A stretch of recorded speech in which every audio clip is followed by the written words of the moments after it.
going low on power here, so what's going on? I've posted to some friends of mine online. This is the old Isuzu Trooper I've actually owned for, I think about 4 or 5 years now. It's been running like shit, so what I did was I had this the Weber carb conversion installed. Not totally complete. You can see there's some vacuum lines loose. Just took it to a car wash to get a power wash. It ran really, really bad after leaving the car wash. Part of what happened was rat chewed wires. So I've been replacing and going through this stuff. Really, really running like shit after its first trip out of storage. I'm not sure we call it storage. More like just kind of left in a rancher farmer's field for a while. But I paid some people to get some work done on it, and wasn't entirely happy with the situation, but it turned out not really their fault. It was the age of the vehicle and critters getting it wiring. And even if it had been stored indoors, I think a lot of that would have happened. So this is just some of those lessons to learn, right? And qualified mechanics for these things are getting fewer and further between. They originally came with bag carburetors. More on that later. I'm doing an oil change right now. Opinions are all over the place about oil for these things. It turns out there's one type of oil they want you to use in the summertime, another in the wintertime. You would expect to change your oil more than once a year. So even if it's an infrequent use vehicle, you change out your summer and your winter oil.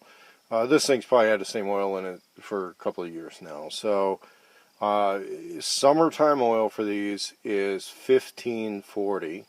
Wintertime oil for these is $10.30. Okay, that's basically what you want to do. Now, if you want to do some of these lubricant supplement type stuff, they say it's a good thing. Now, here's the big secret. We're going to show you what's going on with your oil filter situation, and a little bit with the cap, or the bolt that's used for draining it. So according to 3 different retailers, this is the oil filter you would put on a vehicle. Now, I look at these, you might look at these, you might look at the sizes on these, and think, what the fuck are they thinking? What the fuck are they thinking? So this came from one of the online sellers. I think this came from Amazon. This one came from O'Reilly Auto Parts. This one is whatever the last Jiffy Lube change was. Okay, so I would guess that you're at 13, 16 by 16 thread, which is a really common oil filter thread. The cap on these is metric. It's the same as what's used on the spark plugs. So if you carry a spark plug socket in your toolkit to go with these, this is what that's what you will use for this, is a spark plug socket. We get on here and we notice that the ring pattern is different on all of these, right? So you think, wow, we could fuck that up and leak oil right away. Well, let me show you how the geniuses at Isuzu got this figured out. There we can see the spark plug socket and our drain. I'm still kind of gripping a little bit here. And then, right here, that's our oil filter mounting point. Now I've cleaned it off with a rag, but notice how wide that lip is.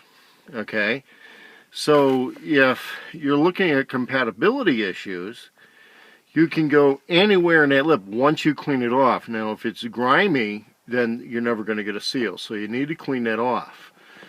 But that's why the Isuzu has oil filter compatibility with so many other vehicles, is because they put a really wide mating surface on there. You're going to be able to use, they're going to show a parts reference for a lot of different oil filters that would fit on this. And the mounting point for that is something which will allow different lengths of oil filters. This is generously roomy inside here for that to fit. Okay, and this being the drain pan cap bolt, they use a copper gasket on there, and a copper gasket usually can be reused several times, right? So it's part of the engineering that Isuzu did with these vehicles to make them long-lived, in spite of CAFE regulations that were making them put smog pumps and shit on there. And there's a 7/8 inch socket to put that on. And the rest of the oil change just simply involves putting oil in the filler cap, which, we're going to want to use a funnel for that. So the proper amount on this in the owner's manual talks about, with or without the oil filter change, 1.11 gallons or 1.18 gallons, depending on a couple of little things. Part of it was the size of the filter. So the size of the filter, the reserve capacity of the filter, that's going to affect things. So the way I work with this is I put 1 gallon in and we'll drive it around a little bit. That's plenty, but expect to add a little bit in the near future. For the winter time, we would use the 1030. Now this is a 5 quart, so this is 4.73 liters, but it's over a gallon, okay? And so you wouldn't use this whole bottle.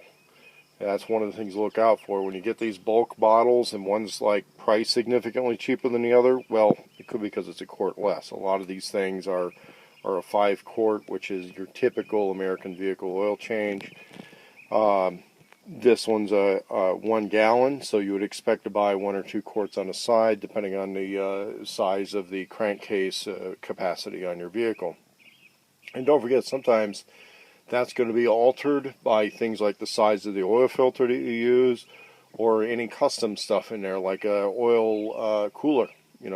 Some of the vehicles may have an oil cooler, let's say a rig that was set up for towing, but generally you're not going to see that on the Isuzu Trooper. But remember what I showed you previously, there's several different sizes of oil filter available for these things, which is going to affect the amount of oil that you put in. So start with a gallon, and then expect to add a little bit from there.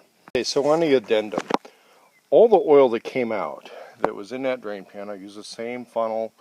Once it cools off a little bit, I use the same funnel to put it into the jug. Now it's a 1 gallon jug. The filter, kind of drain that a little bit, put it in the box that the other filter came in. At least in the northwestern states, most of your auto parts stores, such as O'Reilly Auto Parts and a lot of gas stations, will accept waste oil in 1 gallon containers. Now a lot of times they'll say it has to be a clear container so that they know it's waste oil. These that the oil comes in have a clear side, so sometimes they accept that, sometimes they don't. Other times you might have to transfer it to a milk jug. California, they want basically a milk jug, and they'll take 1 gallon at a time. Realize if you have a big V8, that's more. Okay, for example, one vehicle in my family is a Dodge with a 440. That is over a gallon, so we can't dump that oil legally at one of the waste disposal sites all at the same time. But it depends on where you go. But one of the things to do is don't leave this stuff in the pan overnight, because it could rain or critters could get into it. You definitely don't want a cat or a dog getting into that stuff. Rebottle it immediately after.